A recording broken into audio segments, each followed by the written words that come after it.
Qatar ಇಂಧನ ಘಟಕಗಳ ಮೇಲೆ ಇರಾನ್ ದಾಳಿಯನ್ನ ನಡೆಸಿದೆ. ಕತಾರ್ನ ಶೇಕಡ 17ರಷ್ಟು ಶಕ್ತಿ ಸಾಮರ್ಥ್ಯ ಭಸ್ಮವಾಗ್ಬಿಟ್ಟಿದೆ ಸುಟ್ಟು. ಕತಾರ್ ಎನರ್ಜಿ ಸಿಇಒ ಸಾದ್ ಅಲ್ ಕಾಬಿ ಕಳವಳ ವ್ಯಕ್ತಪಡಿಸಿದ್ದಾರೆ. ಇರಾನ್ ನಡೆಸಿದಂತಹ ಅಟ್ಟಹಾಸಕ್ಕೆ ನಲುಗಿದೆ ಅನಿಲ ಘಟಕಗಳು. ತೈಲ ಘಟಕಗಳ ದುರಸ್ತಿಗೆ ಕನಿಷ್ಠ 3 ರಿಂದ 5 ವರ್ಷ ಬೇಕು. ಅತೀವ ನೋವು ತಂದಿದೆ ಅಂತ ಹೇಳ್ತಾ ಇರೋದಿಲ್ಲಿ ಸಾದ್ ಅಲ್ ಕಾಬಿ. ದಾಳಿಯಲ್ಲಿ ಜಾಗತಿಕ ಅನಿಲ ಪೂರೈಕೆಯಲ್ಲಿ ವ್ಯತ್ಯಯ ಭೀತಿ.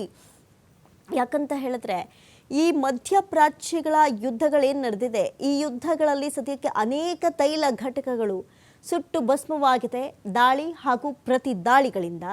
ಹಾಗಾಗಿ ಒಂದು ಕಡೆ ಎಲ್ಲವೂ ಸರಾಗವಾಗಿ ಇದ್ದಂಥ ಸಂದರ್ಭದಲ್ಲೇ ಈ ಅನಿಲ ತೈಲಗಳ ಬೆಲೆಯಲ್ಲಿ ಒಂದಷ್ಟು ಕೊಂಚ ಏರಿಕೆ ಕೂಡ ಜನಸಾಮಾನ್ಯರಲ್ಲಿ ಅತಿ ದೊಡ್ಡ ಸಂಕಷ್ಟವನ್ನೇ ತಂದೊಡ್ತಾ ಇತ್ತು. ಅಂಥದ್ರಲ್ಲಿ ಈ ರೀತಿಯಾಗಿ ಲೆಕ್ಕವಿಲ್ಲದಷ್ಟು ಅನಿಲ ತೈಲ ಘಟಕಗಳ ಮೇಲೆ ದಾಳಿ ನಡೀತಾ ಇರೋದು ಮುಂದೆ ಜಾಗತಿಕ ಮಟ್ಟದಲ್ಲಿ ಯಾವ ರೀತಿಯಾಗಿ ದುಷ್ಪರಿಣಾಮ ಬೀರಬಹುದು, ಇದು ಜನಸಾಮಾನ್ಯರ ಮೇಲೆ ಯಾವ ರೀತಿ ಹೊಡೆತ ಬೀಳಬಹುದು, ಜೊತೆಗೆ ಮತ್ತೆ ಈ ಒಂದು ತೈಲ ಘಟಕಗಳನ್ನು ಅದೇ ರೀತಿಯಾಗಿ ಮರುಸ್ಥಾಪನೆ ಮಾಡೋದಕ್ಕೆ ಬಹಳಷ್ಟು ವರ್ಷಗಳೇ ಬೇಕಾಗುತ್ತೆ. ಹಾಗಾಗಿ ಇದರಿಂದ ದೀರ್ಘಕಾಲದ ಒಪ್ಪಂದಗಳಿರುತ್ತಲ್ಲ ಈ ರಾಷ್ಟ್ರಗಳ ನಡುವೆ, ಅಲ್ಲಿಯೂ ಕೂಡ ಭಾರಿನೇ ಹೈರಾಣಾಗುವಂಥ ಸಾಧ್ಯತೆ ಇದೆ. ಯಾಕಂತ ಹೇಳಿದ್ರೆ ತೈಲ ಘಟಕಗಳಲ್ಲಿ ನಾಶವಾಗಿದೆ, ಮರುಸ್ಥಾಪನೆಗೆ ಬಹಳಷ್ಟು ಸಮಯ ಬೇಕಾಗುತ್ತೆ. ಇದರಿಂದಾಗಿ ಸಹಜವಾಗಿಯೇ ಈ ಅನಿಲ ಪೂರೈಕೆಗಳಲ್ಲಿ ವ್ಯತ್ಯಯ ಉಂಟಾಗುತ್ತೆ.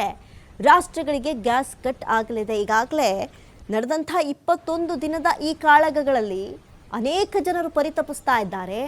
ಒಂದು ಕಡೆ ಅದು ಗ್ಯಾಸ್ ಏರಿಕೆಯ ಬಿಸಿ ಆಗಿರ್ಬೋದು, ವಾಣಿಜ್ಯ ಸಿಲಿಂಡರ್ನ ಅಭಾವ ಆಗಿರಬಹುದು, ಗೃಹ ಬಳಕೆಯ ಸಿಲಿಂಡರ್ನ ಅಭಾವಗಳಾಗಿರ್ಬೋದು. ಇಂಥ ಅನೇಕ ಸಮಸ್ಯೆಗಳಿಗೆ ಮತ್ತೆ ಇವೆಲ್ಲವೂ ಕೂಡ ಸರಿ ಹೋಗೋದಕ್ಕೆ ಭಾರಿನೇ ದಿನಗಳು ಬೇಕಾಗುತ್ತೆ. ಒಂದು ಕಡೆ ನಾವು ಗಮನಿಸ್ತಾ ಇದ್ವಿ, ಜನಸಾಮಾನ್ಯರಲ್ಲಿ ಆಟೋ ಹತ್ತಬೇಕು ಅಂತ ಹೇಳಿದ್ರು ಸಂಕಷ್ಟ. ಯಾಕಂತ ಹೇಳಿದ್ರೆ ಆಟೋ ಫೇರ್ ಹೈಕ್ ಆಗಿರುತ್ತೆ.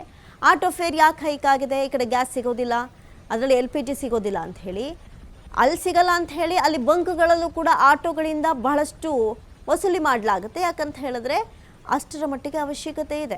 ಈಗ ಕಡಿಮೆ ಸಿಗ್ತಾ ಇದೆ ಅಂತ ಹೇಳಿದ್ರೆ ದರ ಪ್ರಮಾಣ ಏರಿಕೆ ಆಗಲೇಬೇಕಲ್ಲ. ಹಾಗಾಗಿ ಆಟೋಯಿಂದ ಬಂಕ್ ಅತಿಯಾಗಿ ವಸೂಲಿ ಮಾಡ್ತಾ ಇದ್ರೆ ಜನಸಾಮಾನ್ಯರ ಬಳಿ ಆಟೋಗಳು ಅನಿವಾರ್ಯವಾಗಿ ಬೆಲೆ ಏರಿಕೆ ಮಾಡ್ತಾ ಇದೆ. ಈ ರೀತಿಯಾಗಿ ಒಂದಕ್ಕೊಂದು ಕೊಂಡಿಯಂತೆ ಇರೋದ್ರಿಂದ ಇದು ಜಾಗತಿಕ ಮಟ್ಟದಲ್ಲಿ ಜನರ ಆರ್ಥಿಕ ವ್ಯವಸ್ಥೆಯಲ್ಲಿ ಭಾರಿ ಹೊಡೆತ ಬೀಳ್ತಾ ಇದೆ. ಹಾಗಾಗಿ ಒಂದು ಕಡೆ ಅನಿಲ ಪೂರೈಕೆಯಲ್ಲೂ ಕೂಡ ವ್ಯತ್ಯಯ ಭೀತಿ ಇದೆ.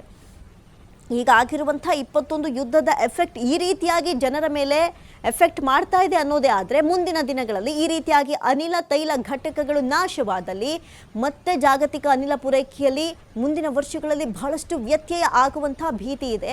ಇದರಿಂದ ದೀರ್ಘಕಾಲದ ಒಪ್ಪಂದಗಳೇನಿರುತ್ತೆ ಆ ಪೂರೈಕೆಯಲ್ಲಿ ಭಾರಿ ವ್ಯತ್ಯಯ ಆಗುತ್ತೆ. ಇಟಲಿ, ಬೆಲ್ಜಿಯಂ ರಾಷ್ಟ್ರಗಳಿಗೆ ಗ್ಯಾಸ್ ಕಟ್ ಆಗಲಿದೆ ಎನ್ನುವಂಥ ಮಾಹಿತಿ ಕೂಡ ಲಭ್ಯವಾಗ್ತಾ ಇದೆ.